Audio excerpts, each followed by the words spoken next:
today? Welcome to the latest Superversive SF Roundtable. On tonight's episode, this afternoon's episode. It's morning here for me. What do I care? On this episode, that's what I'll say. Say for this star date. This started. Okay. On this episode, we're going to be talking about religion and science fiction, and we have April Freeman, Ben Zvitsky, got it right first time, David Halquist, John and Jagi Wright. Or should I say Jagi Lamplighter? Right. Either way. Jagi Wright, fine. And special guest Misha Burnett. Misha, tell us a bit about yourself, because everyone else has been here before. I'm a full-time writer, and I'm also a full-time maintenance man at a small university because writing doesn't pay the bills. I consider myself a new wave writer, which, I'm 40 years too late for. My major influences are William Burroughs and Philip Dick and George Alec Effinger and people that nobody reads anymore. And I was interested by the topic, so I said, I volunteer, and here I am. Okay. Sounds good. So, Looks better than being a pulp writer, because I'm 80 years out of date rather than just 40 years out of date. So, religion and science fiction. Who'd like to go first? I can go. I have a few thoughts. Please, lead off, April. Okay, well, C.S. Lewis, obviously we all know him for Chronicles of Narnia, but another of my favorite stories of his is the Out of the Silent Planet and the Pelagia series, or is this part of a series thing. And it's in space, got a lot of aliens and stuff. And I remember reading that and just being like, oh, this is so cool, because there was a lot of religious things tied in with it. Like in Pelagia, for example, it was kind of the story of Adam and Eve, but on another world. I have read that one, but I know that one's that's one of the first things that comes to mind in thinking of science fiction and a lot of religious themes in it. One of the things I think is really neat about that series that I only just found out recently was he wrote it quite a while ago. He wrote it, I forget exactly now, but it was before the war was over. 42. So it's much earlier than most of the other science fiction we tend to mentally compare it with. When I first read it when I was younger, I thought he was like responding to some of the other science fiction writers I had read, but I realized more recently that he was really a pioneer in this area, and he came after H.G. Wells, of course, but before a lot of the more recent science fiction. But he was responding to H.G. Wells. Right, I know that. Okay, well, the Out from the Silent Planet was a kind of a rebuke to First Men on the Moon. In fact, if you notice, the spaceship and the two characters he puts in the spaceship are parallel to the Weston and Devine are parallel to Bradford and Cavour from First Men on the Moon. I've heard a theory that Purulendra is kind of parallel to H.G. Wells' The Time Machine. There's certain things like he comes back and has a meal in the morning rather than in the evening. He's filled with energy rather than very tired, and so on and so forth. And instead of going to the far future to see the primitive conditions of man after he evolves, he in effect goes into the past to the Garden of Eden. So interesting.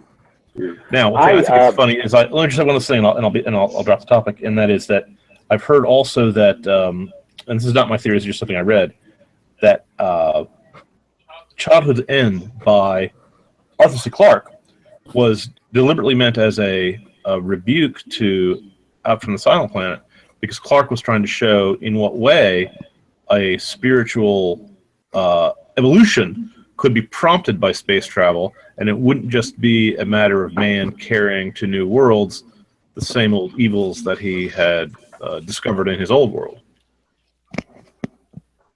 So, I'm done. I actually have the book in my hand in front of me. Out of the Silent Planet is 1938. Purulendra 1943, and Hideous Snake 1945. So you see, he's writing these at least two of them, possibly all three, because we don't know when he wrote them versus when they came out, before the war was over. He was predicting in Out of the Silent Planet almost exactly some of the things that were going to happen in England after the war was over. And he also was dealing with the religious side of things, which is missing from a majority of science fiction of that time. Right around the 40s, 60s, there wasn't a lot of science fiction that dealt with, going to another world and how did God react to that world, which C.S. Lewis takes on. Lewis was a big influence on my work. Matter of fact, at one point I used, I call the outsiders Elodale from the phrase that he uses. But in particular, he talks a lot about that science fiction and fantasy are categories that really only make sense if you're talking about things that don't exist. Once something becomes real, that distinction is meaningless. And that's something that I tried to carry on into my own work. And there's certain elements of the society that is coming together in That Hideous Strength, the third one, that I've also taken a lot from. But yeah, no, I love his space trilogy. Like I said, that's one of the sources that I drew upon for the Book of Lost Doors. And one of the things he did rather artfully in the space trilogy is combine medieval and modern science fictional ideas of what the planets represented and what they were. The heavens as opposed to space. Yes, that whole thing about seeing the worlds as wholes in the fields of Eobol, just beautiful. Also, when he describes Venus, he describes it in terms of heraldic colors and luminous golds, and it's inhabited by what look like heraldic animals also. And the actual angels, the Eldil of Malacandra and Pyrrolindra, show up in the final scene where he sees a vision of the cosmic all, which is one of the most beautiful passages in a science fiction book. I will say one thing also, if I may, and that is that Lewis was also reacting to a book called Voyage to Arcturus, which is a book that has fascinated me. It is the only other book I can think of offhand that combines religious themes and science fiction themes, but it was not Orthodox Christianity that was being examined in Voyage to Arcturus, but rather a rather personal Gnostic vision, which is almost incomprehensible to any reader. And part of the fascination was the incomprehensibility of the book. If you haven't read it, it's certainly one of the most imaginative exercises of just sheer imagination I've ever seen. The science fiction, it's almost more like fantasy than science fiction. The flying machine is absurd and mentioned only in a single paragraph, and it's not clear whether the beings he meets on another planet are supposed to be spiritual beings representing symbolic entities, or whether they're supposed to actually be space aliens. So it's worth a reading. And that was written in the 1920s, and then by a guy named David Lindsay. I have a whole series. I tried to read that. Go ahead. Oh, that's all I had to say was I tried to read Voyage to Arcturus and just could not get through it. And bounced. Yeah. And failed, yes. Yep. That and Gravity's Rainbow are two books that I can think of that I gave up on. Yeah, I bounced on Gravity's Rainbow. I couldn't get through it. But the thing in Voyage to Arcturus that I liked was not the plot, which did not exist, or the characters, which are very stiff and symbolic, but the things like he invents two additional colors that don't exist in the earthly spectrum, and he describes them by means of metaphors, which is a rather clever way of describing them. He describes them by means of the emotions the hues invoke in the human soul when he sees them. He asserts that there's a third positive sex on the planet Tormance, which is the soul planet of Arcturus, which I just thought was clever. It's not a separate race, but a separate sex of our race. And the aliens have various different sense impressions that represent various different faculties of the mind. The whole thing is rather clever, but fundamentally flawed, fundamentally warped. I have an entire series, moving back a bit to C.S. Lewis, I have an entire series that I have been working on for at least 20 years. I haven't written yet, but I have a short story or two out there in the background that was inspired by Out of the Silent, no, by that. So I didn't actually, the first two books in that series didn't really do that much for me, but I really liked That Hideous Strength. It just seemed really eerie and really true to me, and true in the sense of Plausible. the way things are in an emotional or spiritual sense. Well, it's almost like a horror story. I'm reading that one right now. I had delayed reading these until recently, so I'm experiencing it for the first time. I'm currently reading that, and it slowly draws you in like a horror story, taking you from a very normal and real but corrupt world into the dawning horror of what is happening slowly builds. And on top of it, it's an Arthurian tale. So, I mean, what's not to love?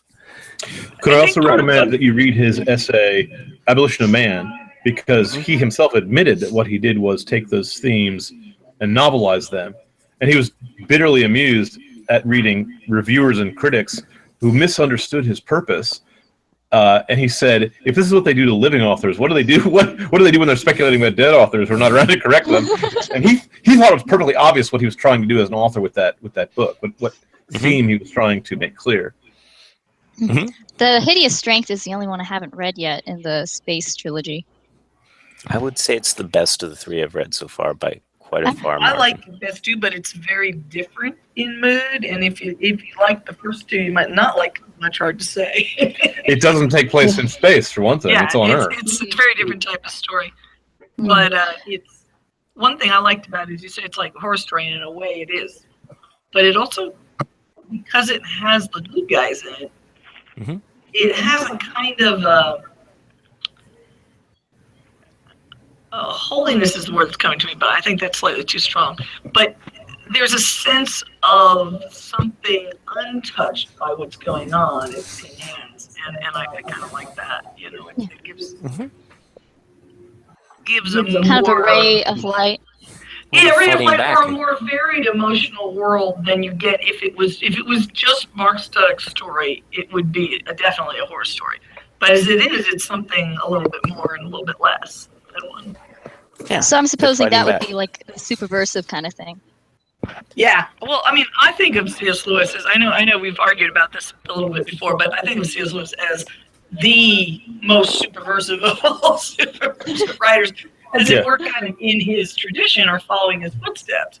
And this both the Narnia and the science fiction books in both cases, he's doing something exactly like what we're trying to do. He's putting out a story, and it's a good, interesting story, and he's presenting these higher ideas with them. I think he does it a little better in Narnia because the first two Planet books are almost Christian science fiction rather than superversive, if you know what I mean. It's a line between being openly religious and being kind of indirectly religious. Yes. And neither of those things are better or worse than the other one. But I think in Narnia and in the third one, it's a little bit more of what I think of Superversive as. Even though the others, Well, I had just reread them to my kids, and I'd also recently got a collection of H.G. Wells stories, and the contrast was quite startling considering what stories Lewis was playing a riff off, playing an homage to, or playing a rebuke to. And it's almost like a conversation where Lewis rebukes H.G. Wells, and then Arthur C. Clarke tries to rebuke Lewis. and then we come in on Lewis's side. only if you want to rewrite Childhood's End, which I wanted to do but never got around to. I wanted to write it if the Overmind was actually much more like a Viking pantheon than a New Age pantheon, where I'd love to superior see beings would come in and bring us and elevate us to higher psychic beings, so that we would fall in combat with the space giants. Or have one where the Aztecs are actually in charge of the universe. The Aztec gods. That would be delicious. Pardon me, But the thing about reading That Hideous Strength Oh, let me also just add a trivial tidbit. I didn't realize until I was growing up that the word strength means stronghold. That hideous strength is the horrible stronghold of the Tower of Babel. Is what the title's a reference to. And Some wither. it is as predictive. It is. Lewis could have been a prophet because he foresaw the post-war years quite clearly in everything he describes in that hideous strength. And if you notice, he even has his characters like Frost and Wither represent different types of philosophies in action, materialism, and I'm not sure what you would call Wither, kind of a new agey desire to divorce the intellect from the body entirely. And both of them perish or killed by the not to give away the surprise ending, by having their philosophies come true around them, by having what they believe actually come to pass. The guy who doesn't believe in free will suddenly loses his free will and turns into a robot as he perishes. So it's rather horrible. I'll definitely have to read it soon.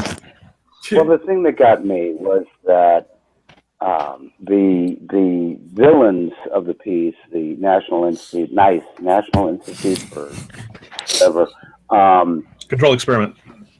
Thank you. Are trying to do good. I mean, that's the thing, is that it's all they've got all of these high motives. They've got all of these great ideas about how we're going to solve crime, we're going to solve poverty, we're going to, but they're doing it in a vacuum. They don't have any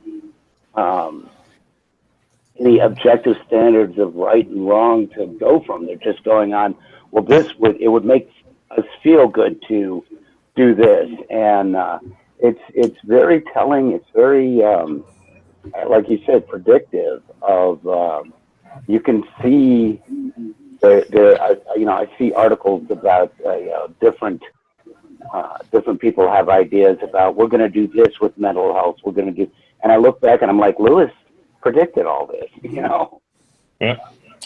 Well, like I said, it's based on his nonfiction essay, Abolition of Man, where he talks about the philosophical implications of assuming that the human character is a programmable machine that can be conditioned by scientists who can manipulate human psychology.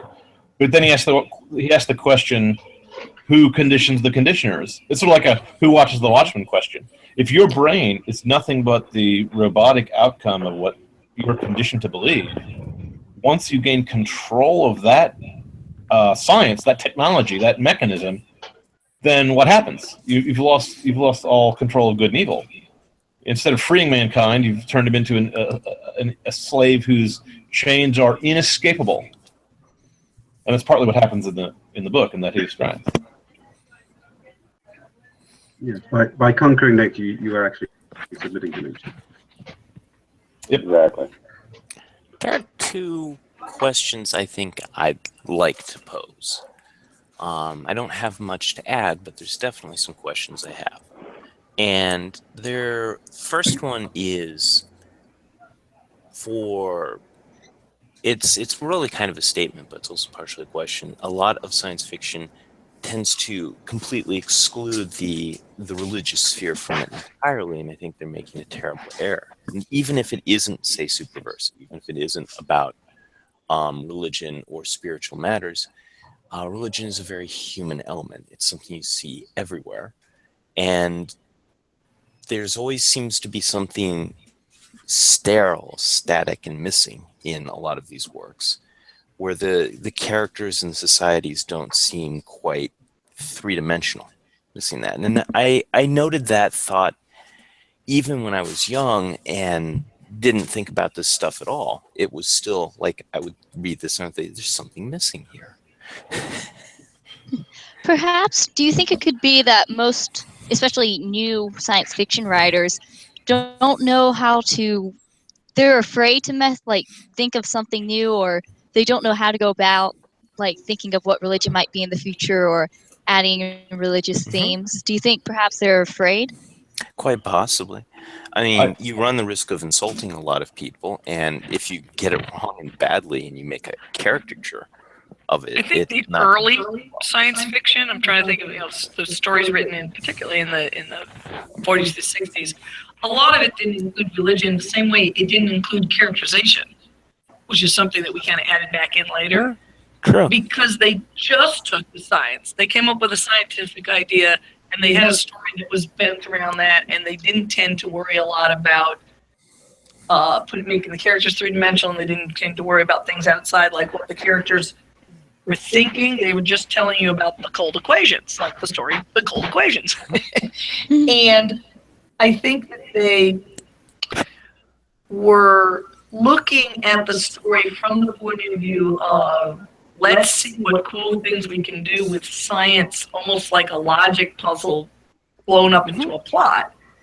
Well, if you don't have characters, there isn't any need for religion. And since their characters tended to be, either flat or very kind of crisp and archetypical in many cases, there wasn't a whole lot of need to worry about what the characters thought, as opposed to whether or not these two chemicals would blow up the door when you put them together. I think you can do that for a short story and it'll be fine science fiction. It's the basis of science fiction is what happened. It's almost like an experiment. It's a what thing, yeah. Yeah, but when you get to a full novel or a series and you don't have that depth, it wears thin. Well, let me ask you a question, because I'm not sure I agree with you. Only because, and maybe it's because of what I read when I was young. When I was young, I read the stuff that was written in the 70s and 60s and 50s and 40s and 30s and so on. Modern readers tend only to read their own generation because there's a lot of it. So if they want another science fiction book, they don't have to go back to the 30s and stuff like I had to do. But what I noticed is there wasn't much romance in science fiction stories either. And if you did have a religion, it was almost invariably in foundation. The religion was a falsehood perpetrated by technology in order to fool the rubes and gain control over society. In Robert Heinlein's Sixth Column, and also in John W. Campbell Jr.'s All, on which Sixth Column is based, the religion is a hoax used to gain control of the rubes. In Strange and Strangely, religion is a hoax used to gain control of the rubes. And in Dune, but in Dune, the religion's a hoax, but the hoaxsters have unleashed a power they can't control. Right. So it's an interesting variation on the religion's a hoax theme, and in almost every other, if you're writing an adventure story, the only way to make the religion part of the adventure is either to have Solomon Kane the Puritan be your adventurer who's going to Africa to kill vampires, or is to have Conan invading the temple of the snake god to rescue the daughter, the kidnapped princess who's been captured by the snake wizard Thulsa Doom. The only way to put religion in stories is to make them a fake or a menace, or to make them a trick that the heroes use to fool the unenlightened. Putting a real religion in there, if you put in a real religion, it would be not something where the future is different from the past. And science fiction tries to concentrate on how things are different, not how they're the same. So usually if you're going to have the Roman Catholic Church in a science fiction story, it's going to be evil and ruling the stars with electroshock therapy. Like Gather Darkness by Fritz Lieber was also one where the religion was bogus and was used technology to fool the rubes. And The Thurns of Gods of Mars by Edgar Rice Burroughs. The religion was bogus and was used to fool the rubes. And I'm trying to think of one story where the religion was not bogus. Vol on Star Trek, and the other god on Star Trek, and Apollo. I think there was another god on Star Trek. Apollo? Yeah, but he had good taste in women. He like Leslie Parrish, who later married Richard Bachman. Her mourns were down. There was one Star Trek episode where it was in ancient Rome when they had Christ as well. It was the big. Yes. They were not revealed as Christians until the very end. And it was Uhura who said they're not talking about the sun god as in Ra, they're talking about the son of God. Yep. Which was a really sweet moment. She gave Christianity a pat on the back and said it was a good thing. Yeah, it was a really sweet moment. She looked really happy about it. You wouldn't tend to see that in a science fiction story nowadays. And growing up as an atheist, I can remember watching that episode and having absolutely no clue what she was talking about at the end of it.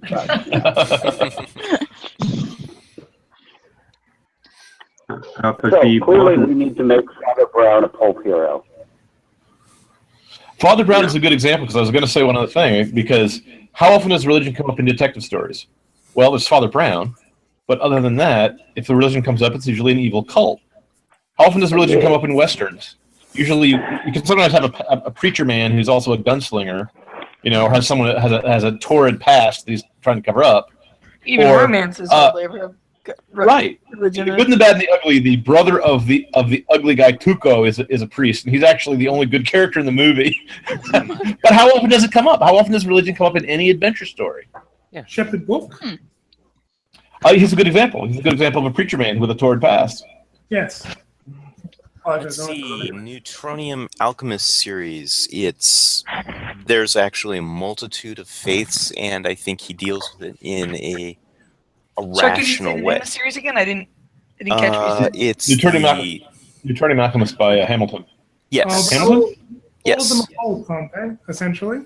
Oh, it's a fantastic pulp. It's a wild romp all the way through the area. No. All of the religions in the Neutronium Alchemist books are false, essentially. Well, they're all just wrong. He comes to it. He is the metaphysics in there turns out to be something different than anybody anticipated, and it was everyone's trying to grasp at a similar idea. So that was his thought in there.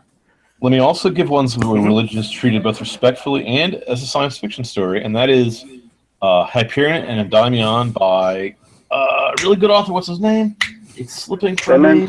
Simmons. Simmons, thank you. Also, with the immortal Swiss Guard.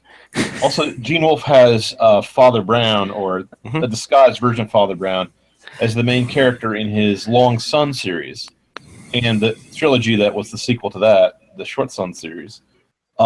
And so Wolfe very lightly touches on some religious themes, but he has a very interesting take on what it's like a futuristic version of what it would be like to be a pagan at a time when Christianity was first getting started in the Roman Empire, where the contrast between a polytheistic worldview and a monotheistic worldview would be portrayed, and the contrast is actually quite startling.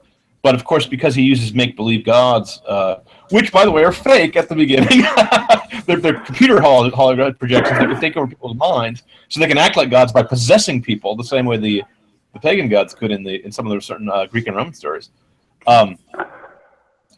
He puts across the flavor and mood of a religious story, but he does it as a science fiction story, and I thought that was very interesting. And it's kind of hard to do, but I think he does it. That's pretty cool.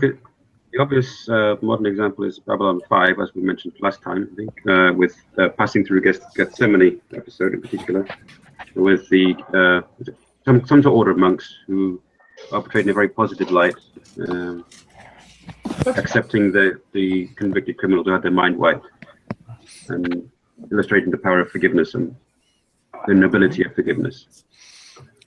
There were some other episodes in Babylon 5 where Christianity and other religions were portrayed in a positive light. Even outwitting Sheridan in a game of chess. Well, they even had the Vorlons as angels in Babylon 5. Yeah.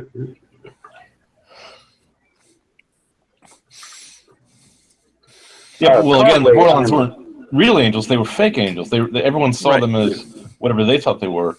But there was in the background of Babylon 5, especially when the main character dies and comes back from the dead, clearly a deeper spiritual story going on there.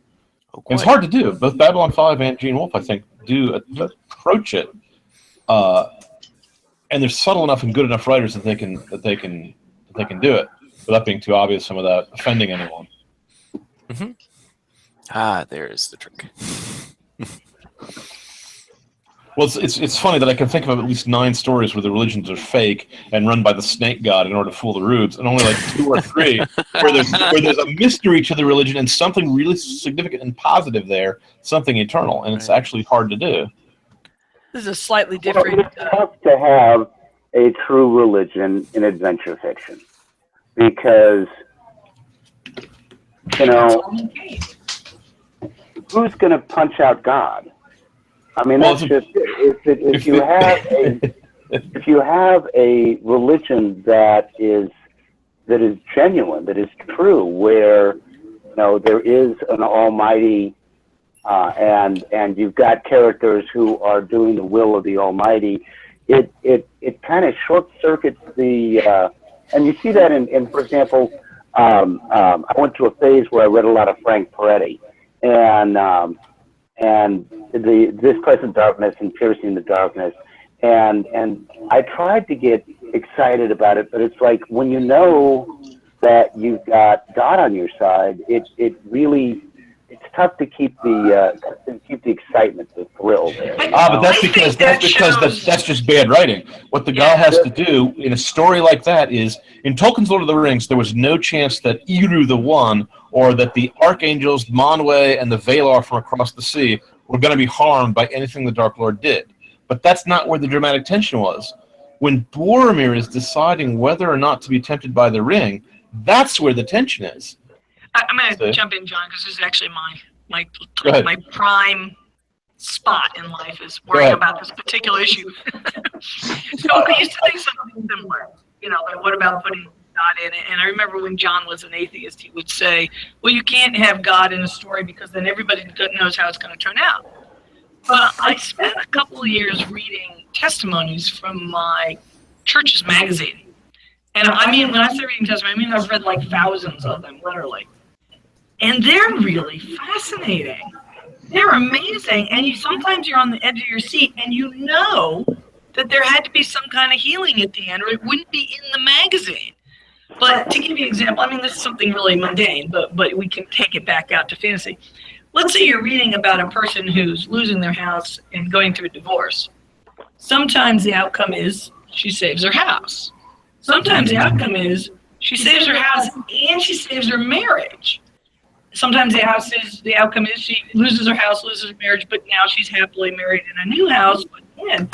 So you really don't know what the outcome's going to be. You only know that something higher than our world is going to touch her at some point during the little essay, and that by the end of it, her whole worldview is going to be changed by what she learned from this moment when she felt her prayers were answered. And what I learned from that is, it's perfectly easy to make something really exciting, even if you know there's going to be an outcome that's, has something good in it, as long as the point of view is from the character, and the character doesn't know when it's coming. We don't know why it is in life that, you have a broken arm and a broken foot and you pray and your leg is suddenly better and your arm never gets better. These things happen. We don't know why they happen. Also point out that if you reflect them properly in a story, in the right way, your story can be just as wonder-filled as these articles were. I'll also point out that if you're reading a romance story, you're almost sure that the guy and the girl are going to get together by the end. And that's not where the drama is. The question is how. If you're writing a detective story, you're almost assured, if it's not a real dark detective story, that the criminal's going to get caught and the detective's going to tell you how he did it. Because that's what detective stories are supposed to do. Well, in a story where God's a character, the question is not who's going to win, but who's going to prove loyal until the end, and who's going to surrender to the darkness and be dragged screaming off into the pit, like Dr. Facilier at the end of Princess There's another book on this very subject that some of you may have heard of called the Bible. If you actually read the Bible, it's actually pretty exciting. You don't know ahead of time what's going to happen to Moses or what's going to happen to Joseph. And the stories of Moses and Joseph and Noah and Daniel are told to little kids over and over again because they're so good. And we know how they're going to turn out, but there's still, worrying about Daniel down there when the lion is there and the stone is rolled shut, it's still dramatic. So I think it's the writing, and by the writing I don't necessarily mean that the story in itself is bad, but that the person writing it doesn't necessarily know how to put these elements into the story, rather than that you can't do it. I just put up a link that maybe Jason can put later on the website. For an article on this subject, I'll put it on the website. There's an article on why Christian fantasy doesn't sell. And it's an article on the fact that Christians are often saying, hey, we should have some fantasy of our own that's not Harry Potter or whatever like that. That's sort of kind of science fiction also. They And celebrate they- Christmas in the The first answer is, well, episode. they write But it's a Christian analogy. Please don't interrupt me. Sorry. They You write have to them. stop. Then you I have to break up will. your speech periodically to let other people speak. I waited a long time while you were speaking, Hanson. This is my turn. You can wait a moment or two. I'm almost done. They I'm hitting the chess clock. they write them and they don't sell. And a lot of the time, the reason they don't sell is they're either too simple or they're not Christian enough. That's what this particular article said. And there may be other reasons. But I thought it was an interesting article and kind of on the topic. So here, I will go post it on the website. All I'm going to say is I'm going to just blow a trumpet of outrage that anyone could think Christians can't write fantasy. Tolkien invented modern fantasy. Okay, and his book is so bizarrely Catholic in its mood and fantasy. Sorry, say again. And he sparked lots of pagan movement. Yeah, but Lewis's Narnia also is fantasy, and it, unlike Lord of the Rings, is also openly Christian. But that's not what these people were saying. They were saying they wanted to have modern, current Christians write and add to the fantasy field, and in fact, they were trying and they weren't succeeding. That's a entirely different than C.S. Lewis and Tolkien. You need to let them know about Iron Chamber of Memory. Yeah. I love that book. Can I clarify what I started to say? Sure. Okay. The thing is that there is a lot of science fiction and fantasy that involves the existence of religion. At the moment, I'm listening to Niven and Pornell's The Mote in God's Eye. One of the characters is a priest. You know, there are religious services on the ship, but the point is that is not part of the story. That's part of the lives of the people in the stories and the characters. But the story isn't about religion because that's just taken for granted. The examples that you were bringing up are examples where religion, as opposed to metaphysics or cosmology, are brought into the story. You can have characters who are devout. You can have characters who pray. But if that's the focus of the story, and I don't think that necessarily works. I think religion is an important thing in people's lives, but when it becomes part of the story, I think you have to have a false religion because. That sounded like a dare to me. Oh, I'll take like a dare. well, the thing is, No, I want to hear why. I want to hear why. I want to hear why the religion has to be false if you introduce it into a story. Because at the moment, it doesn't seem to me to be any different than if you introduce a romance into a Western or a romance into a detective story. You're adding another element. So how is it? No, that's not. It's that the conflict in the Conan story where he's fighting the snake god is him against a false god. If the snake god was the real god, if the snake god was the actual originator of the universe and control over everything, how would that story end?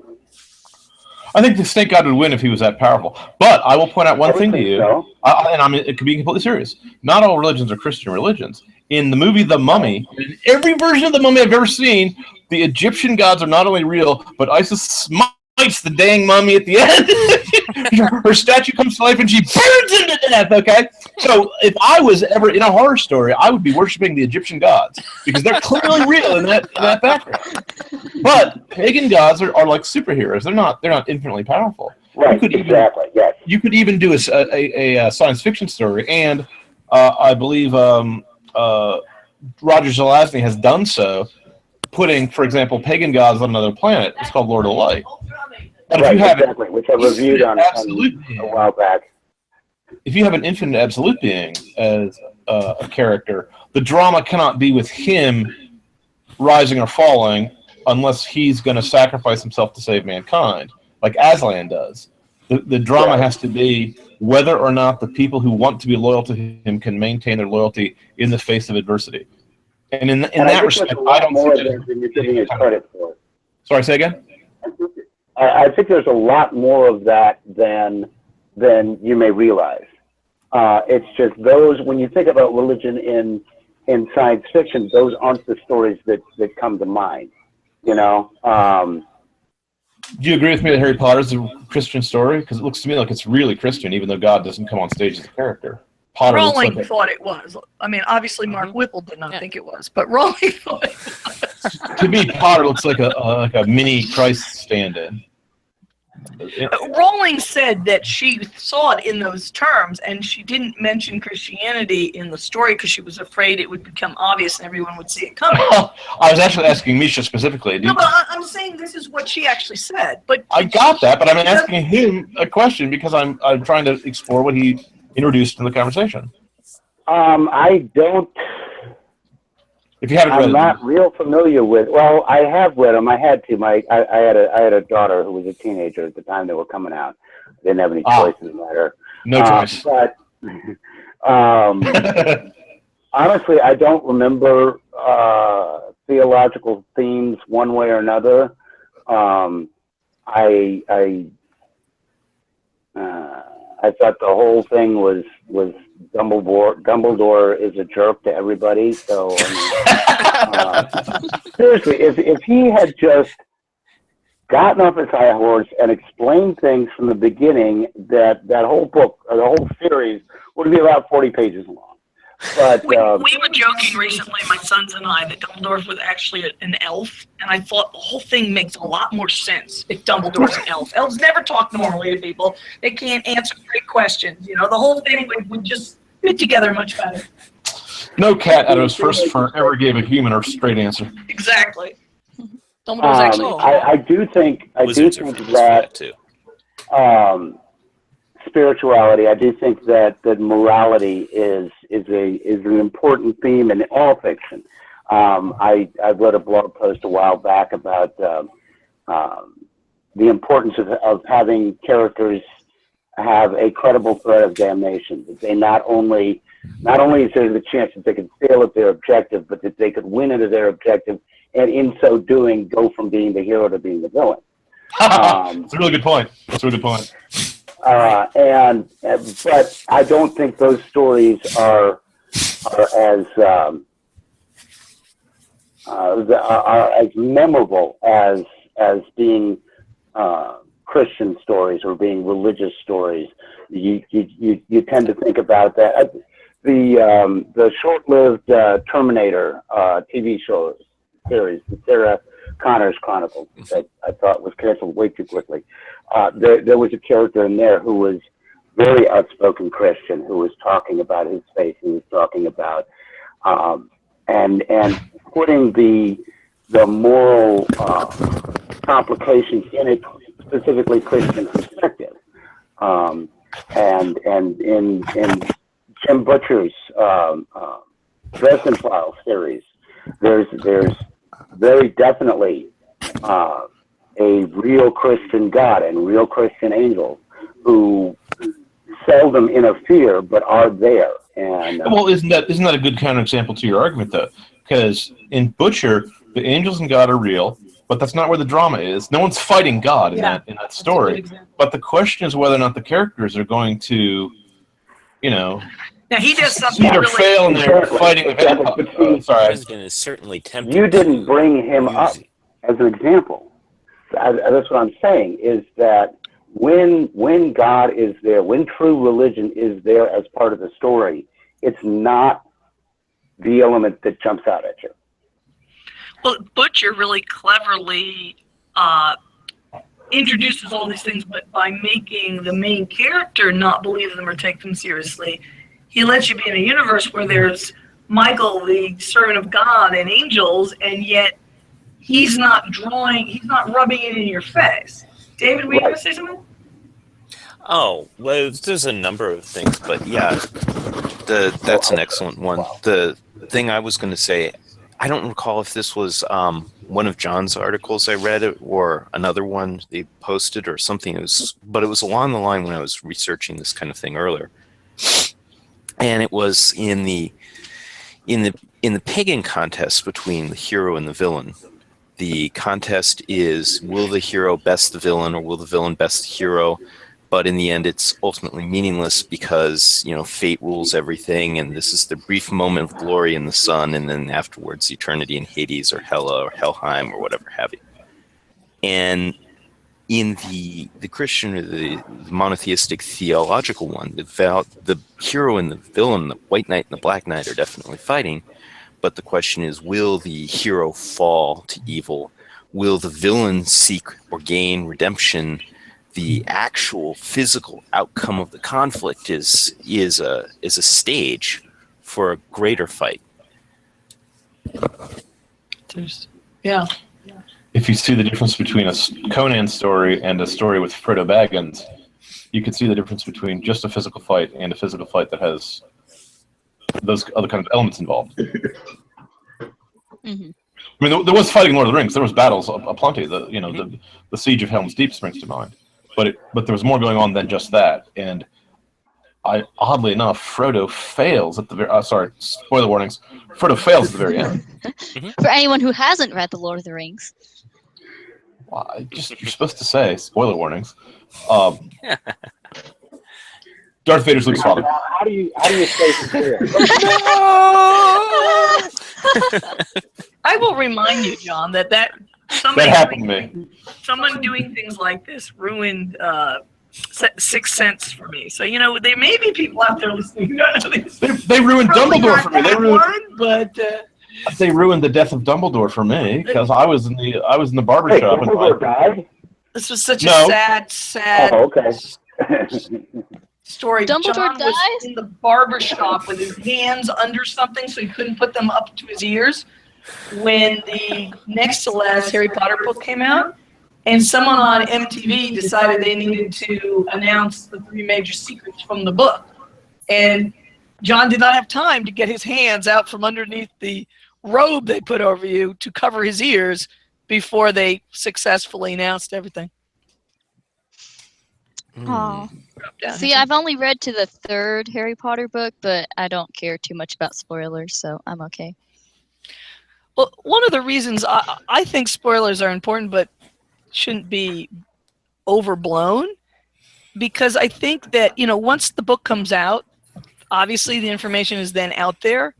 So if you're an author trying to hide a secret or surprise, you can only hide it up to that one moment when you put the books out. So I really think that Rowling should have put slightly more editing and slightly more people reading it ahead of time over keeping it absolutely secret, because the rest of us for the rest of time have the books as they came out, and we now, the spoilers are now out there. I think that making too much about secrecy was not good for that series, but that's not actually on our point here. I have another theory, and I think my theory is, when it comes to great writers and great film producers and a lot of other ones, that greatness can produce a bit of sloppiness eventually, because who's going to edit this person? They're a genius. It's like, yeah, but they were edited before. They were just as much a genius. Absolute fame corrupts absolutely. And you've just described Stephen King's career in one sentence. And also, I have to say, it's Robert Heinlein's. One of the things I really liked about Poul Anderson as an author is that never happened to him. Almost every other writer that I really liked when I was young got sloppy when he got older, but not him. Maybe because George Alec Effinger, another one. I may not have writers as a parent, but my mom is basically my editor. So even as long as she's around, I think I'll have someone to keep me in line. Yeah, it's good. His family's not going to get, oh my gosh, she's so famous. It's never going to happen. Even Jesus, when he went home to his hometown, they weren't wowed by him. So I think we can be pretty sure that our family will stay on an even keel. On the subject, back to the subject of religion and speculative fiction, I was thinking about the Earthsea books, that they had a definite feel of religion in them, but it wasn't a Western religion. It was this sense of Taoist balance. That It was she brings. Taoism. She's a Taoist. Right, but she did it really well. You know, and it's not. You don't have to worry about the issue of God in a Taoist setup, the way we were talking about earlier with the Christian setup. But I just think that she really did a good job of putting across the Taoist sense of equilibrium and balance. And I know as a teenager reading that I really was impressed by some of her ideas and. But still, once again, in the Tombs of Atum, you have the false religion. Yeah, that's true. But the book in and of itself, the very laws of magic are Taoist, without that being, and that's not put forward as false, even though there are also false religions, in a more kind of Western. I don't mean Western Christianity so much as like Western Zeus, but. Sense. Also note that in Orlando Furiosa by the poet Ariosto, you do have a false religion. It's the religion of the Mohammedans that the Christians are battling against. Because that author and that poet in the background of the story, Christ is clearly a real presence, and there's even scenes where people get visions from prophets and so on, and a guy flies to the moon on the back of a hippogriff, etc.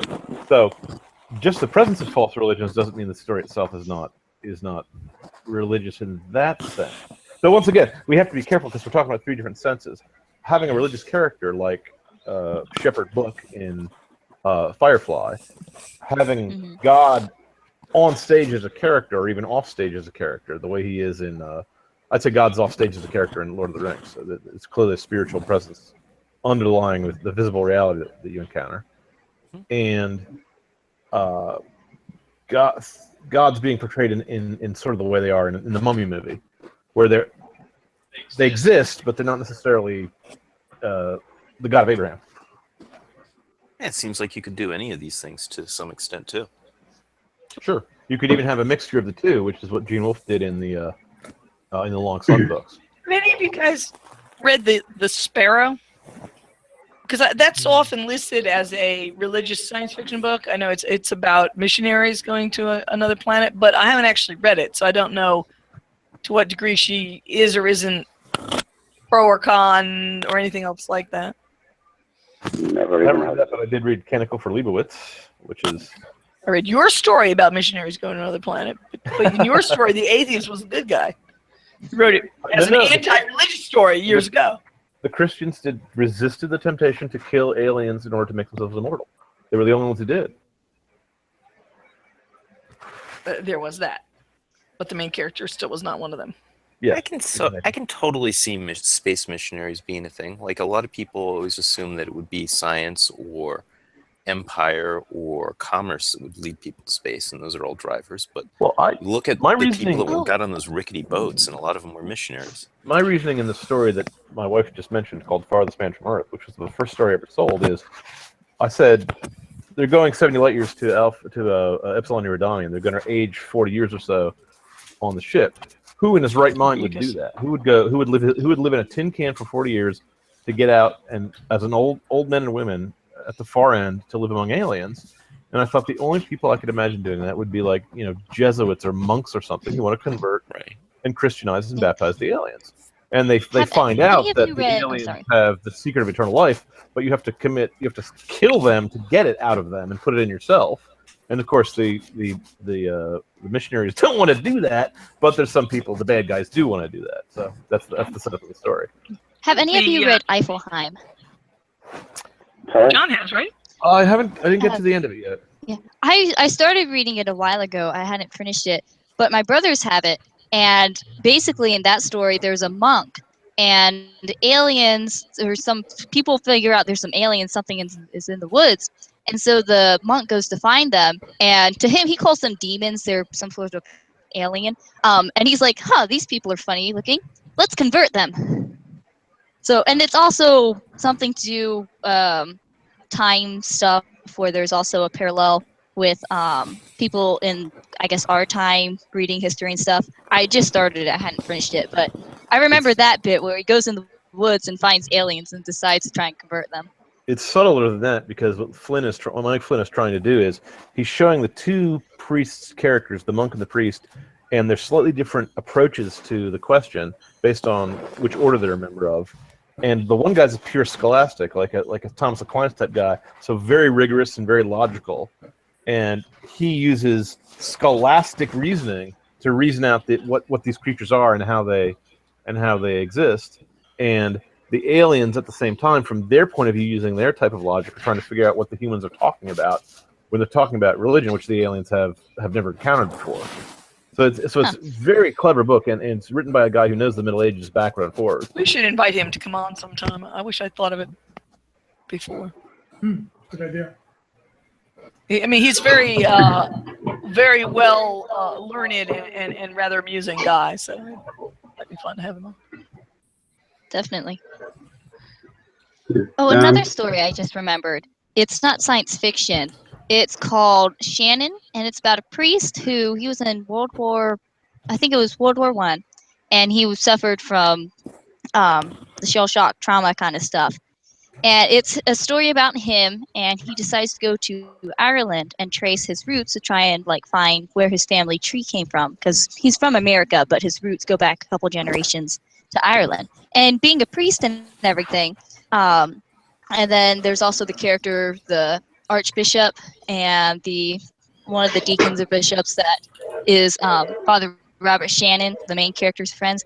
And so the story is about him being in Ireland, traveling through, at first his wits and stuff are kind of out there because of the PTSD.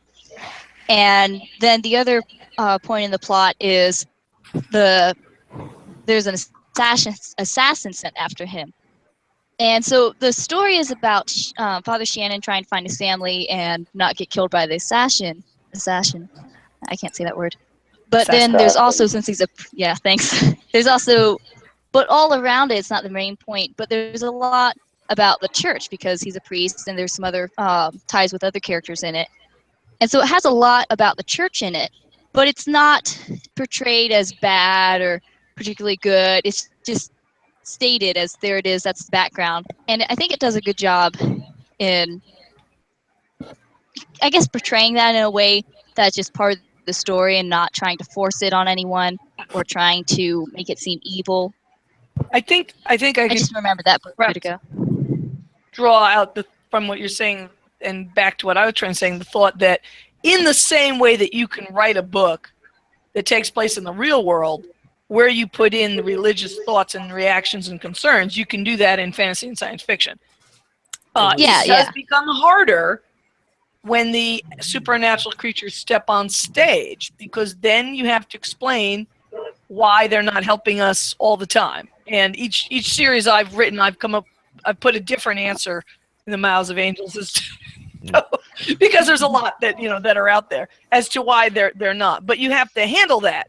But if you don't handle that, if you're merely writing about a person of faith going through an experience, there's no reason you can't have such a person in a fantasy or science fiction situation the same way you can in the story that you were just describing.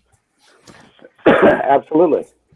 One of my stories that I began that I haven't finished yet is the story where a Buddhist and a Christian are both flung into fairyland, and the Christian interprets everything in the Christian metaphor, and the Buddhist interprets everything in the Buddhist metaphor. And they're both people of faith, but they don't process the information the same way. John, in that story, I don't say which one is real, or even if anyone is real, because the gods don't step on stage, though other supernatural creatures do. John started this book many years ago when he was an atheist, and I was really impressed at how beautiful the scene with the Christian thinking of something was, because I wasn't used to atheists treating Christianity with any care. And then he wrote the next chapter, and it was from the Buddhist point of view, and it was just as beautifully done. And I was really impressed that he was just giving everybody a fair shakedown, Well, showing it from their point of view without making any comment on whether they were right or wrong. Let me toot my own horn for a second. I suffered my C.S. Lewis moment when I realized how off certain critics and reviewers could be when someone reviewed my book that I wrote when I was an atheist called Last Guardian of Everness.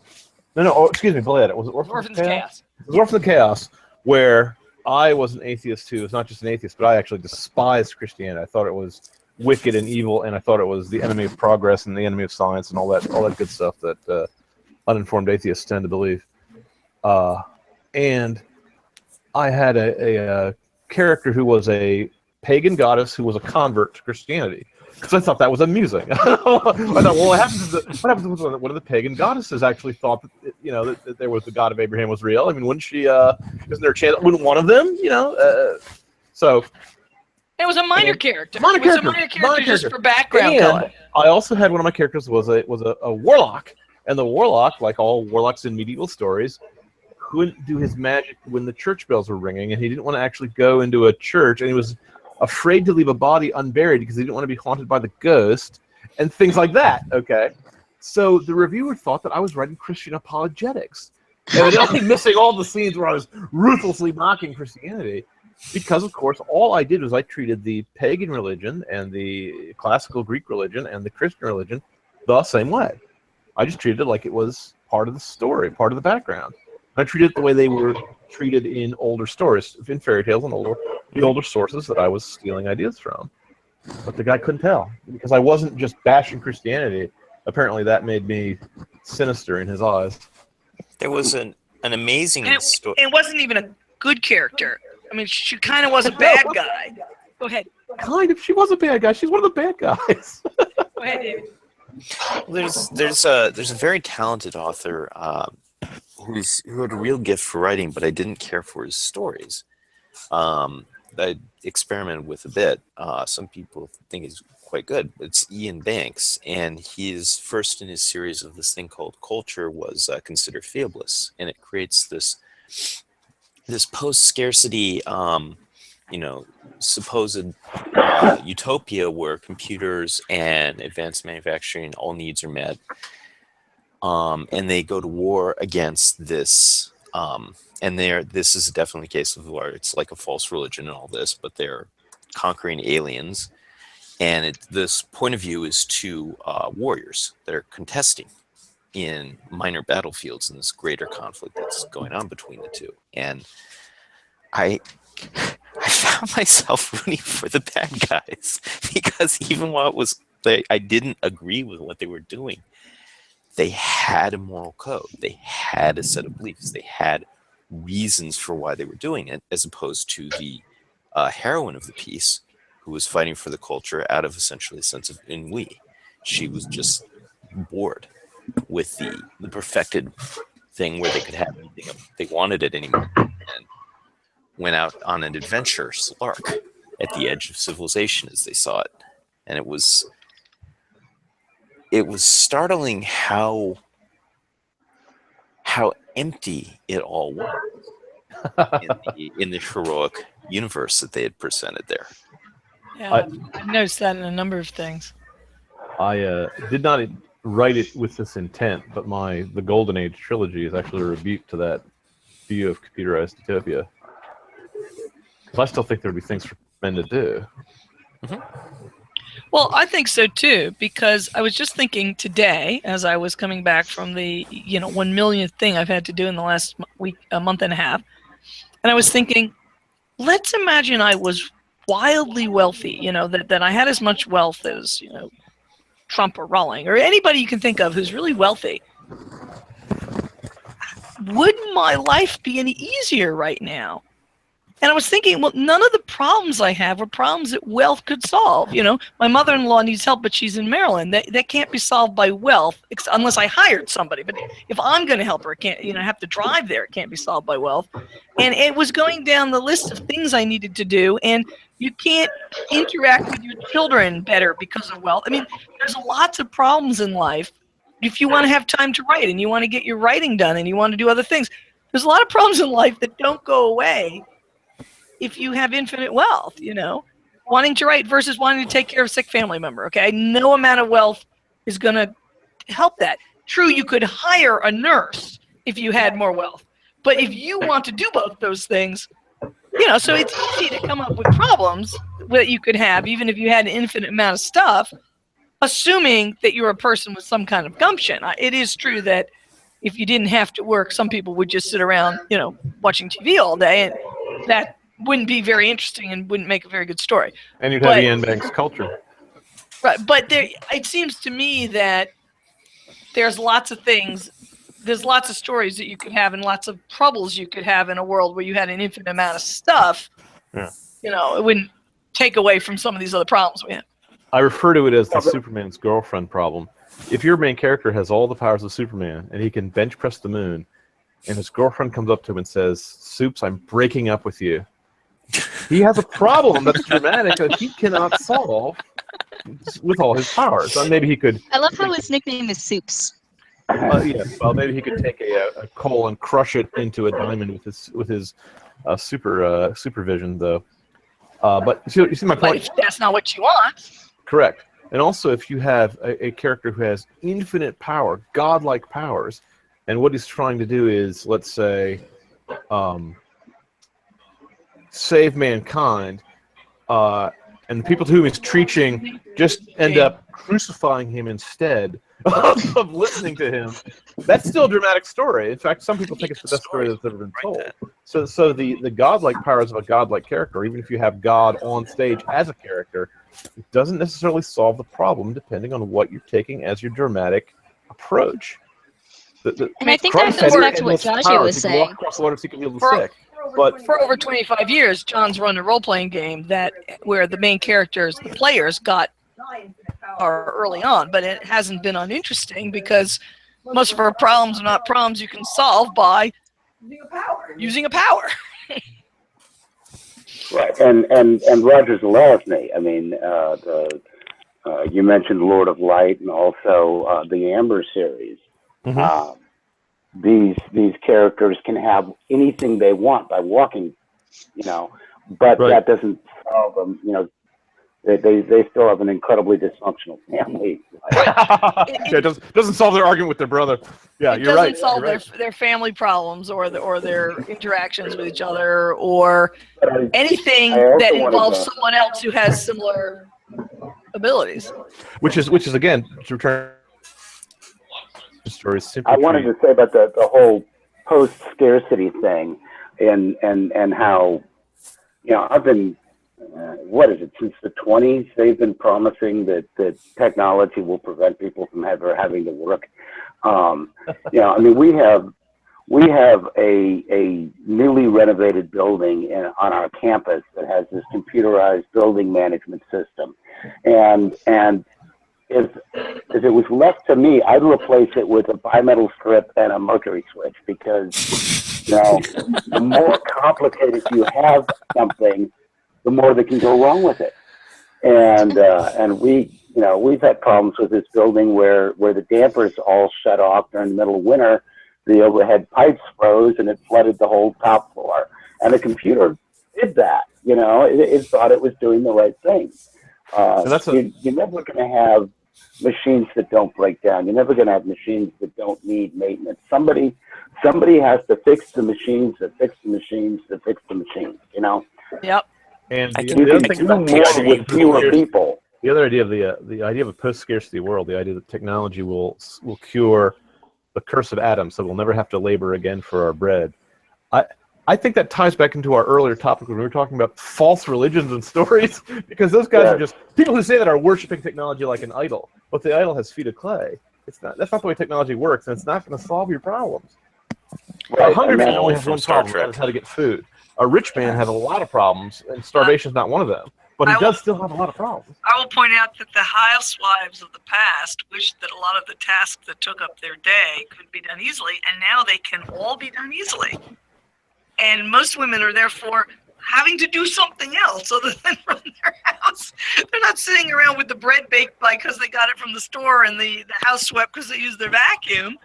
You know, they're out doing something else with their day. So just solving a particular problem does not, you know, give us the outcome we think it's going to give us. And to tie this thread back into the earlier topic, when you have a godlike being on stage as a character, or have God in the background as someone who has given you the instructions to the main character for what his mission is or whatever, that doesn't, in the hands of an unskilled writer, that could kill the story. But in the hands of a writer, even of ordinary skill, all you have to do is make it so that's not where your drama is. If you live in a post-scarcity universe, then finding your next meal is not going to be where the drama is for the story you're telling, because everyone has infinite food. the story is going to be about, how to solve your ennui by overthrowing the evil, hellish system in which you've been trapped. Or in our post-scarcity society, all of us are going to be artists. We're all going to be trying to entertain each other to get each other's attention and keep each other from being bored. We're all going to be writers or, computer game makers or movie makers or whatever, the new kinds of games we haven't even thought of yet.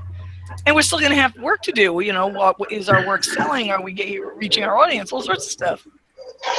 So, I think it was on a Trifecta episode one time where they made the point that when you have a post-scarcity society, it's usually in terms of material goods, where one thing you will never satisfy people is people who have a need to boss other people around. That's never going to be solved by technology. People who have What about robot need slaves? Everyone can boss the robots around as much as they like. But Robots that's are not going to be as satisfying as bossing around someone who is actually. No, I'm kidding. Obviously, yes. Obviously, you're right. You could put someone as smart and bright as Lucifer in paradise, and he'd find something to complain about. He'd want to be in charge or something. That could turn out badly. People need to push somebody else down in order to feel important. That's what pride does for you. In fact, in the story when I wrote my utopia story, or semi-utopia, it wasn't a real utopia, because I don't think such things can exist. I don't think it's logically possible. I had to postulate that 500,000 years had passed and that mankind had evolved to a much higher moral plateau than we presently occupy. That almost all the characters had immense reserves of self-discipline and a sense of justice and a sense of temperance and prudence and so on that was just unavailable to cavemen. But even that was iffy. It wasn't really a utopia, because I don't think such things are possible.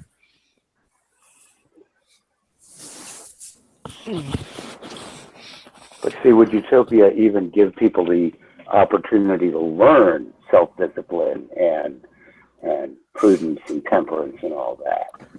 Well, it's an interesting question. The earliest science fiction version of a far future society that I ever read was by a guy named Olaf Stapleton, who was contemporary with H.G. Wells. And he wrote a bizarre book called Last and First Man. Beg pardon? Yes. Last and First Man, I said. Yes, correct. Exactly. So you know where I'm going with this.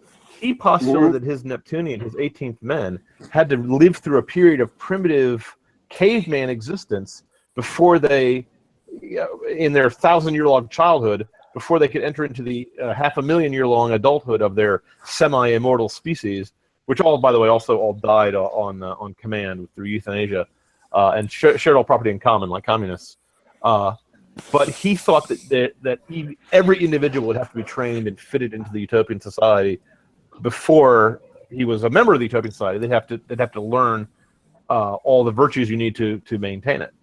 I think and he was one of my trying to favorite out of the endless cycle of your father works hard, so you live in luxury, and you live in luxury, so your son doesn't work hard, so society collapses, so his son works hard again. Right. Now, I whether you think stole he's a reference successful from Last and Last Men, or Last and First Men, whichever, where I refer to the vital art.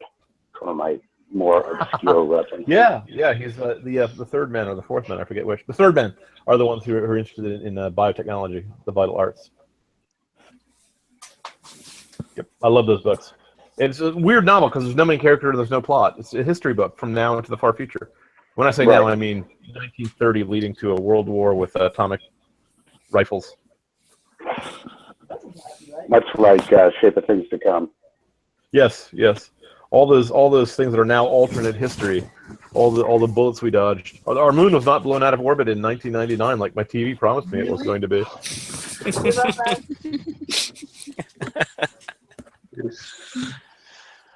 Manned by lots of women in purple wigs, isn't it? Speaking of moons being No, that was a different moon. That was UFO, and those people UFO, probably still did fight the UFO people because that was a secret war fought with 3 tanks, 1 ship, and a. That's a great show. But speaking of shows like that, getting back to our earlier topic, I don't know, some of you may be familiar with, there's a convention called Doxicon. which is a religion meets science fiction convention. And the first one was here in our area, but there's one out on the West Coast, and I think there's supposed to be one starting in Canada. And the first Toxicon we went to, one of the subjects that they were covering quite a bit was the religion in Battlestar Galactica, which did deal with religion quite a bit and had a whole race of, I guess, religious evil robots or something like that. That was. But this guy was one guy I sat in on a lecture from a guy who was taking their religion as if they had some good and some sincerity to it. It was kind of interesting. I actually loved both of the takes, second Cylons in the modern one, who basically confronted the question of, is this all there is? And came to a very different answer. Yeah, I mean, I don't, I guess there's, with Baltar, it's unclear, I guess, whether he was sincere or not, depending on how you interpret it. But it kind of leaves it open for people to enjoy the story on different levels. That's one of the examples of running a risk of just offending someone, which is what happened to me. I liked that show a lot, but one of the things that I lost interest in it after a while, and for several reasons, but one of the reasons was that the monotheists who blew themselves up were being portrayed as the... I thought it was, and when the monotheists talked, they talked like Christians. So I thought the author was sticking his thumb in the eye of the Christians as a deliberate slight. It was much more complex than that. Actually, was involved. I'm glad to hear it. Yeah, John only watched the first season or two, and I understand as it went on, it got more complicated and more subtle. That's what I've been told. I'm not saying I'm an example of God. I'm saying it's an example of when you deal with religion, you run the risk of offending people that you're not trying to offend. I don't know if anyone gets offended when you write about romance or you write about Western. I get offended when you write about romance. Well, yeah, I'm talking about human beings. I was not including your species. No, actually, I've seen romance writers who have talked about their, people outraged because they didn't end the way that they wanted it to end. They didn't have the happily ever after ending. They had, the happily for now ending. And you can offend people at anything. I would be outraged too if I was a romance reader. Romance has certain tropes. No, but he's right. Sometimes romance readers are upset because it didn't have the particular ending they wanted, and that's what that does not the same as saying it was a bad ending. Yes. Well, if I'm wrong, then maybe dealing with religion is no more risky than dealing with any other topic. Nowadays, I think, I'm saying nowadays people are just a lot more offended by things than they used to be. I'm really upset that you said that. I'm really triggered now. First snowflake of the season. My snowflake is melting all over the floor now. It's a safe space. My safe outer space. That's what I want. I'm science fiction guy. This morning about safe space and the safety pins, which I saw. I think it was Brian Niemeier put up one that had the safety pin on a diaper. It was a diaper pin, which I thought was sad but somehow appropriate. But about 2 days ago, I sewed a button on John's coat that he'd asked me to sew about 2 years ago, and in the meantime, it had been held on by a safety pin. And I was thinking, how many people have safety pins anyway on their clothing because they use safety pins? It doesn't become confusing. I mean, they're like pins, but they're symbol, something that people use to hold their clothes together. I use duct tape, but Right. I'm a maintenance man. What can I say? Does anybody know? I have another question for the group, and I don't know if this is just from my perspective of what I read when I was a kid, or if you guys have seen this too. Do you think that there's a lot of stories where there's a deliberate conflict between science and religion portrayed in science fiction, as if religion is the enemy? I'm not saying all science fiction stories, but I'm saying, have you seen that as a theme that seems to crop up a lot? Yes. Crops up a lot in Star Trek. It's a lot in Star Trek. The Neutronium Alchemist one presents it as a conflict and then indicates that it's a false conflict throughout it. The amazing, I'm still kind of in awe of what they did Don Simmons did in Hyperion, where again they make it look like that they have this whole journey of faith, and you have a conflict between the the actual spiritual religion and this machine god that the AIs want to create to rule the universe in the future. And let's see. Did you read the sequel? Because the evil Catholic Church is really kick-ass in that version. They have discovered a Swiss Guard was kind of method amazing. of resurrecting the dead through an alien symbiote, and so the way they travel through space is they accelerate their ships to such an acceleration that it kills everyone aboard, and then when they reach the journey's end, all the it's the Swiss Guard, by the way. The Swiss Guard are the super space marines in power armor, all resurrect themselves at the end of the journey so they can get out and fight. And the church there is not the good guys. The Ania is the good guy in that one. Is the girl prophet is the good guy, and she works for the spiritual reality, not for the AI gods. I'm just asking. Did you read the?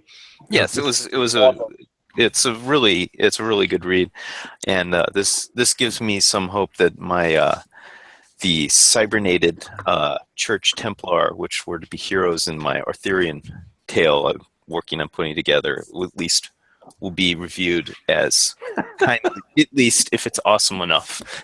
I like the Swiss Guard, who in this book was the bad guys because they were like super.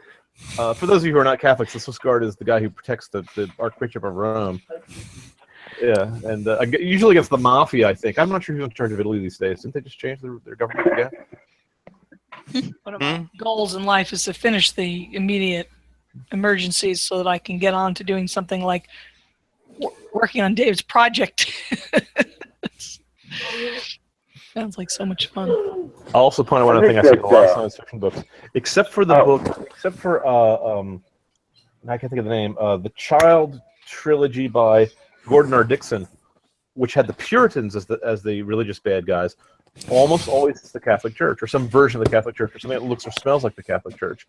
And I think again, I don't know if that's just because everyone hates Catholics. I think that's just because it's more dramatic to have bishops and archbishops, and if you're in outer space, to have space bishops and things like that. I just think a church structure is more impressive and imposing than if you're fighting the space Puritan. It's not as creepy as fighting the space pope, in my opinion, because the space pope has an organization.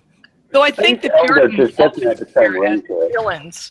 In fact, the villains in Fantastic Beasts are basically Puritans, even though there's no religion in the story. I think I have an answer for John's question. And I think part of it is it's the organization. It's a very complex, very durable organization. It's 2,000 years old. It's taken everything the world has thrown at it. It's still there.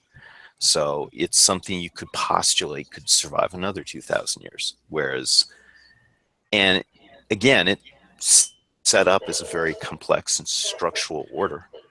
So, I mean... And it also has albino assassins who go out and some people you just had a love child. We're secretly told that when we go to confession, and the outsiders, the heretics, are not supposed to know that. It's also very familiar to us. We people know what it's like, and it has a kind of an order, and it's easy to make. Oh no, that's a really good point. If I was going to write a story with evil shrine maidens from Japan doing evil Shinto, I don't know if enough American readers would know what the tropes were to make that interesting to them. Even if I did it really correctly, you know. Maybe anime fans, but outside of that, yeah. We haven't really talked about religion in anime, but there's a lot of religion in anime, including there are anime where they have Christians, and it's always fun to see how the Japanese handle it, because it's usually handled, like the priest and his son who have kept the church in their family for years, even though they're Catholics, or the nun who can go out and take confession. Things that aren't quite, the way it's actually done in the West. But they often show a kind of respect for it, and I always find it kind of enjoyable. I think the most accurate one I saw was where the schoolgirl nuns with machine guns were fighting vampires. I think that one was in accordance with the Summa Theologica. The one I was actually thinking about is in the guy with a scar on his face. His name has escaped me. Kenshin. Oh, Bruno yes, you're Kenshin. right. You're right. They actually deal with a group of ancient, or not ancient, but early Christians in Japan a couple hundred years ago who were being persecuted in their attempt to try to come out from being in hiding. And I thought they were treated very sympathetically. And I really liked that. I thought it was really interesting to how they handle it. And it's in the midst of, martial arts and occasional semi-magic and other things like that. But it was done sympathetically, but it wasn't Christians doing it. It wasn't someone presenting their own religion. It was just a glimpse of these people as a problem to be solved by the samurai hero. I think that in a lot of, going back to the conflict between religion and science, is that a lot of science fiction that I remember reading in the 70s and 80s, the assumption was made that science has already won by the time of the story, that it was just assumed that, here we are in the future. Obviously, nobody still believes in God. All that superstitious stuff is gone. And it just kind of takes that as the conflict itself. They just assume that there's a war and assume that science is going to win it and go on from there. Yeah, which I just think was lazy writing. Mike I think Flynn, it wasn't lazy when they first. Sorry. I was actually talking. Sorry. Mike Flynn was a guy who I think was an excellent author who takes the opposite tack of showing how science sprang out of the medieval scholasticism of the university system, which the Christians in all the Middle Ages invented. And the idea of a conflict between religion and science is a recent invention. It's like from Voltaire or something. It's like a 17th, 18th century idea. Natural philosophy was considered a branch of theology until very recently. And that's why I mentioned Canticle for Leibowitz. In the very last Bab 5 episode, one of the brief sections of the far future was a Canticle for Leibowitz future, where the church in Canticle for Leibowitz is portrayed as, after the atom bomb falls, they're the ones preserving technology and preserving society, the same way the monks in the Middle Ages wrote everything down to try to keep the classical knowledge alive.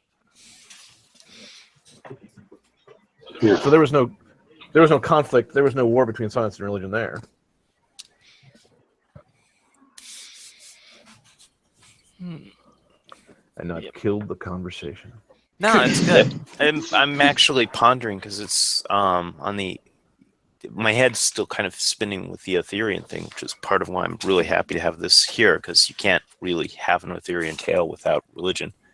Yeah. Yes, you can. It's called First Night. It was terrible.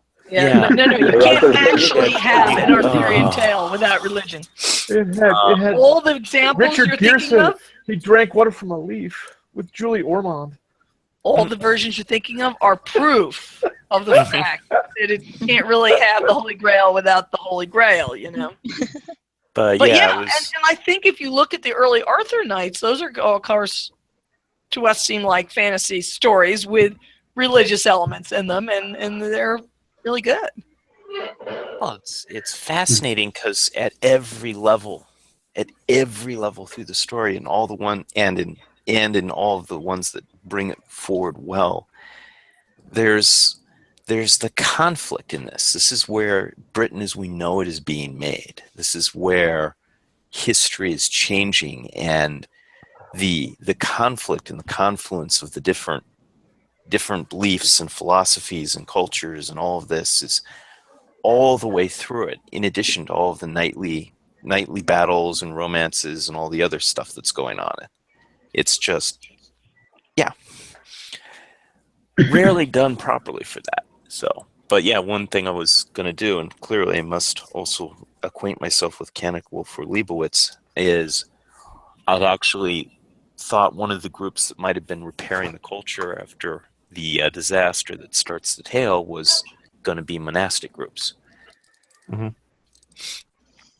There's a discussion that goes on in That Hideous Strength, or This Hideous Strength, whichever it is, specifically on the pagan and Christian conflict in the Arthurian legend. The characters are all sitting around the dinner table talking about that subject. really opened my eyes to that idea, because when you grow up with Arthurian legends as, you know, the sword and the stone, you don't take it seriously. You don't realize just how deep and philosophical those stories are. C.S. Lewis is often underestimated in his skill as a writer, but he's able to do things like put really deep, really complex thoughts that he's thought through over years. Quite penetrating, scholarly thoughts, and he throws it in a casual conversation between two characters in a story where Merlin the Magician is also a character, by the way. His portrayal of Merlin, his portrayal of the Green Woman, and his portrayal of the Sorns and the Hrossa of Malacandra are among some of the most vivid portrayals of any characters in early science fiction and fantasy. If you compare him to H.G. Wells, who had no ability to characterize his characters, does anyone remember anything about the time traveler, for example? Even his name? what kind of guy he is like, what his personality is like? And the answer is no. Whereas if I met Ransom, Edwin Ransom on the street, I'd recognize him. Oh, there's this beautiful the 1970s remake of the H.G. Wells time travel where he goes into modern New York City. I think it was. Time After Time. Yes. Yes, and he meets his arch nemesis is Jack the Ripper, and that monologue they have. I love that movie. That conversation they have between the two of them, where he turns on the television and he shows all the horrible things that are happening. It's like the utopia in the future. No, I don't have to. My home. world. I'm home here. I'm exactly. They're making that in a TV show now, aren't they? Yes, they are. Yeah. Yes, they Time are. After Time. So, but yes, that was brilliant because Wells's character, and he had this slightly utopian vision of a future, and it was all material advancement, and none of the technology would solve everything, solve all the problems. Yeah. Now, the Wells story I want to do a sequel to is The Island of Dr. Moreau. What happened on that island after Moreau and Montgomery died, and the animals were left to themselves? Now, you want to talk about theology. What would they believe? The House of Pain and I think you could really syncopate it. But the best characters in that story are the non-humans. Yep. Moreau himself is just a cipher, and the narrator, of whose name I don't remember, and then there's Montgomery, who's drunk. You know, it's the animals you remember. Yep. And like I said, C.S. Lewis is, I think, underestimated as a science fiction writer, though his science fiction was, as best I can tell, scientifically accurate for the time. He makes one schoolboy error in his first book. That's a howler. That's a mistake. But aside from that, as science fiction, it seemed to be at least as good as The Time Machine or First Men in the Moon. I mean, First Men in the Moon has anti-gravity metal, for goodness sake. He doesn't even have the shot to the moon in a cannon like exactly Caverite. Shot to the moon in a cannon like Barbicane does.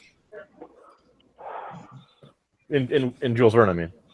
Right. No, and the question is the great divorce science fiction? Not exactly, but there's a lot of thought went into the cosmology and how to describe what he's trying to describe in that. Yeah, that's interesting. It's like it's its own genre of where you take a theological speculation, but you think through the implications in the way a science fiction reader would.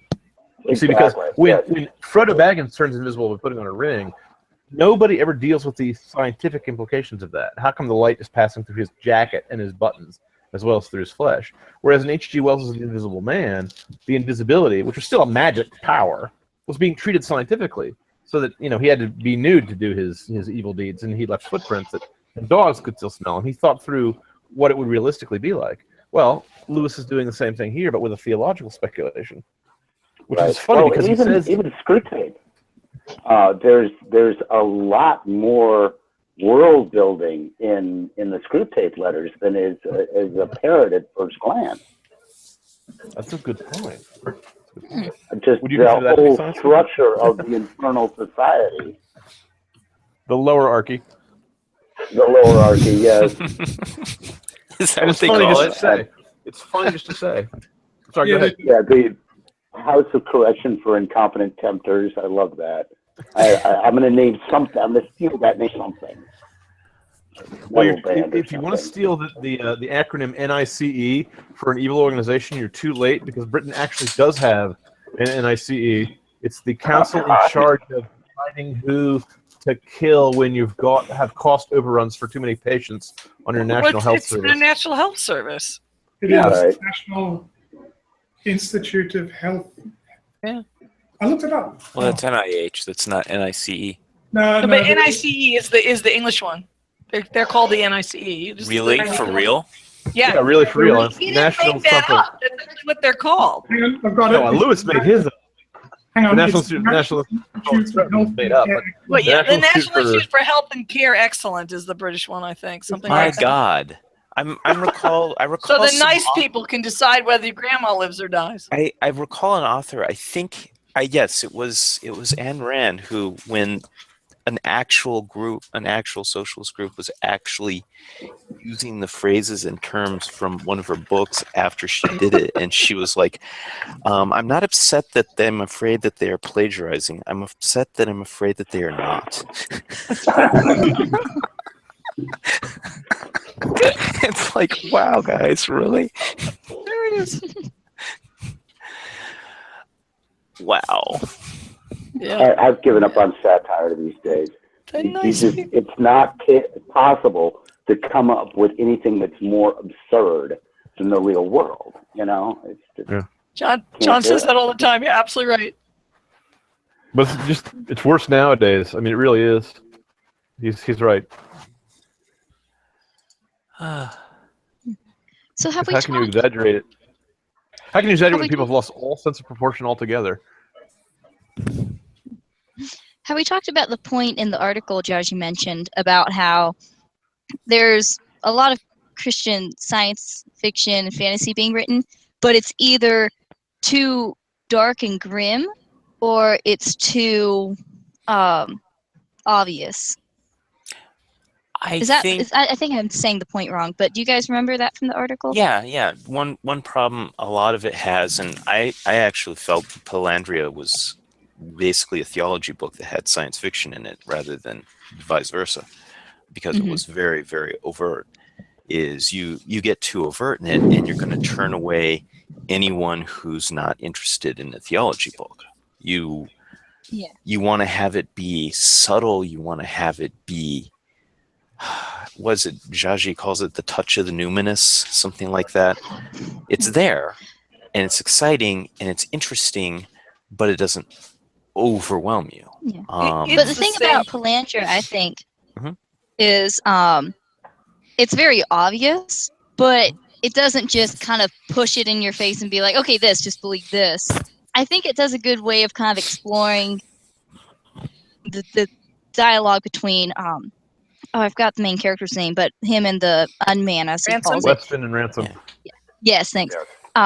It's very obvious, but I think he does in a way that's very thought out, and so it's really interesting to follow. Yeah, it is like a theology book placed in another planet, but I think it's obvious, but he does it. It was weaker than his other works, which are more subtle. But let me say one other thing. Because if you're going to try to portray an alien planet that a human could walk on in his shirt sleeves and both get it to be beautiful to the eye, amazing and interesting to the imagination, and yet seem alien, it's hard to imagine something better than the moving landscapes of Purulendra as the waves rise and fall underneath the floating islands, and his first description of when he wakes up on the planet and sees the ever-changing world around him, and the creatures that he describes there. It's really there's a scene where he's walking down a mountain slope and he sees a type of grass that looks like long ribbons that all flow in the same direction in the wind, and we don't have any plant that looks anything like that on Earth. But I could picture it perfectly in my imagination when he described it, and it seems both alien and gorgeous. And that is the culmination of the science fiction writer's art. So whether you're right or not on the other points, he's often overlooked as how good a science fiction writer he is as science fiction, even for someone who has no interest in the religion. He created genuinely alien planets that are comprehensible, believable, and beautiful. and which was And also tied keeping in with with the science of the time. a lot of At the time, scenes. nothing was known of the surface of Venus. It was not known that it was a red hot hellhole. It was thought to be a liquid because of the cloud cover. Back to the comment that April and David made about that article. That's actually the complaint we all had with the sad puppy movement was message fiction. And message fiction isn't any better per se if you agree with the message than if you disagree with the message. You might enjoy a message story if you happen to agree with the message, but it's not a better story. The story has to be story first and message be an organic part of it, and then it's enjoyable. And I think one of the problems with a lot of the, like Misha was talking earlier about the This Present Darkness, those books, weren't those the ones you mentioned? Right, yes, Peretti. A lot of the religious fiction that's out there that's religious first and fiction second it isn't interesting to people who don't already want to hear that message. And writing something that has religion in it that's not going to offend or merely bore somebody who doesn't agree with you is difficult. And it takes a certain subtlety. And one of the reasons the Narnia books are so good is that the story is really fundamentally first there. And when I was a kid and I read it, I didn't even recognize a lot of the things, the analogies, because they had a different face. Say again? I said I was an atheist when I first read Narnia. And I was thinking of a comment that Lewis himself made that we don't need more Christian fiction, we need more Christians writing fiction. And I think that's true. We don't need... And more Christians who aren't scared to write science fiction and fantasy, who don't think that this genre is owned by neo-pagans and atheists. You can have a seat at the table. Yeah, considering the that can be disproven by our group here. The other thing is, of course, the message kills fiction. Even look, if your religion was libertarianism rather than Christianity, if you were an objectivist, which I was a libertarian back in the day, I liked Ayn Rand's Atlas Shrugged and I liked her Fountainhead, but nearly everything else that was written by libertarians in order to make a libertarian point was excruciatingly dull and excruciatingly poorly put together because they were trying too hard to preach their story, preach their preachiness rather than to tell a story. And that's how I feel about Fountainhead and Atlas Shrugged, actually. I hated what the heck's his name? Howard Rourke. Yeah. Be that as it may, whether you see it or not, there was. I would argue that there was a craftsmanship to the storytelling there, which was not present in the works of I can't think of his name now. L. Neil Smith, for example, who also wrote. He deliberately tried to write libertarian science fiction to put across libertarian ideas, and I thought Ayn Rand could write a perfectly workable romance story or a railroad story that just had the libertarianism woven through it. Her book a lot, and it wasn't libertarian. It reminds me of Starship Troopers because it does stop, and there's huge sections where just the preaching is preached at the believers. Yep. Okay. I'm not gonna, I'm not gonna. Last third of the book. This is John Gold speaking. Somehow you're still listening to the radio after 3 hours. I don't know. I wanted to slap Dagny Taggart. Well, she would like it because if you remember, there's a scene where I don't think I got that far. There's a racy scene where not John Galt, but Howard Rourke is like all sweaty and coming in from the mining. You're thinking of the other book. You're thinking of the Fountainhead. Yeah, Yeah. Rourke is That's not Dagny. That's Dominic Francon. Yes. Oh, don't tell my libertarian friends. They would never forgive me for making that mistake. No, Dagny, when she jumps, reared him for Galt. I just, that was terrible. Yeah, that made no sense. When she did what? Anyway. When she did, we have a message. My shipper heart was broken when Dagny jumped. So because a girl's supposed Don't you hate when your ship doesn't work? It's terrible. The girl's supposed to improve her, man. Galt should have been her idol that she was trying to get Rourke to live up to. But here's the thing. So John once ran a role-playing scene where we went and met John Galt. And in the scene, John Galt was a guy who, because he was a mechanic and not a writer, the reason he'd been missing was he was trying to write a speech, but he wasn't that good. So the whole speech he gives at the end, he spent all that time writing. And the character instantly became three-dimensional instead of two-dimensional because he wasn't perfect. He was struggling with his speech, and I liked him so much more. And I was really sad when Dagny went off with him because the other two guys were interesting, and he was not interesting.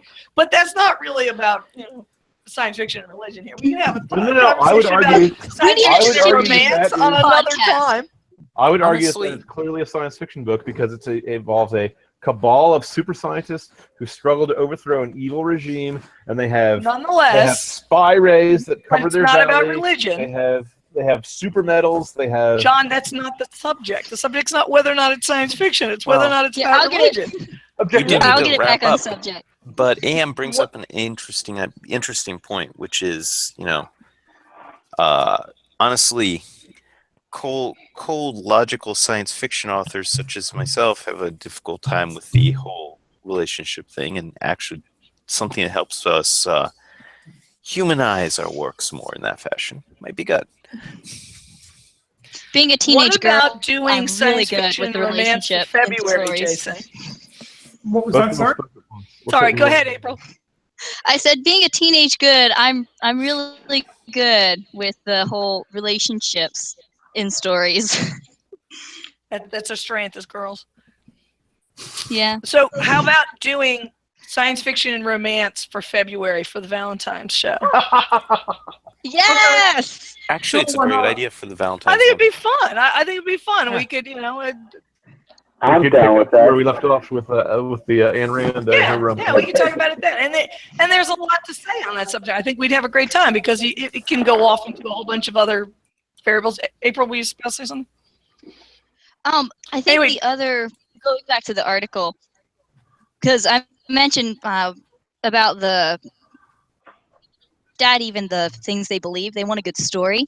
But the other thing that I like that the article pointed out is that a lot of the Christian readers, they don't want their fiction to be like dirty and have a lot of like all the yucky stuff that like young teens aren't supposed to read. They want like a good story and it to have a lot of and not be preached at, but also not have it too dirty in their taste. That's the other thing I liked. A lot that kind of made sense that the article pointed out. The way all stories used to be back in the 50s. But that's why they like what's now called middle grade, Harry Potter and Percy Jackson and that stuff, because some of the good ones at that level have a delightful amount of adventure and character, but they don't have the older stuff in it. And that's why everybody reads those stories, both adults and kids alike. Jason has just reminded us that we're running out of time. So everybody want to say one last closing? I've said enough, so I'll just pass it on to you guys. My final statement is I just like the Star Trek movie where Spock shoots God. Spock shot God. And that says everything you need to know about science fiction and religion. No, it doesn't. It's nothing. Gene Roddenberry didn't know what he was talking about. I'm sorry. I like the guy to pieces, but no. I want to say thanks for having me. I hope I'll be able to do this more often. I had a lot of fun. I don't have any final words except more questions, and I'll ask them next time. Thank you.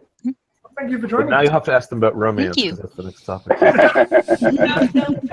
We have January. Read my stuff before you talk to me about romance. Well, yeah. Well, I'm looking forward to February now. Talk about what do I write about? January 1st. Nonsense. Well, I have some very good romances in my books. Sorry, say again. I missed you. It's a little hard to hear you, Misha. Can you repeat what you said? Oh, just that I have some very bizarre romances in my books. Yeah, I missed my opportunity for my last comment. I should have done a book plug or something. Well, Merry Christmas, everybody. Merry Christmas. Merry Christmas. And Merry I hope Christmas. you have a wonderful rest of the holiday season. I consider it to be blasphemous to wish people a Merry Christmas. I like to wish them merry living in the world where Aslan as a cub is actually a hairless monkey people. That's the way I wish them.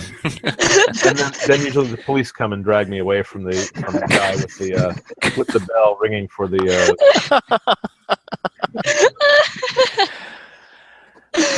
Don't laugh. It just encourages them. Don't. Well, on that note,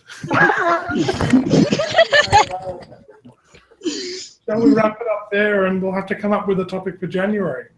Now that Sounds Festival's build. Thank you again, everybody, and I'm going to press the stop button now.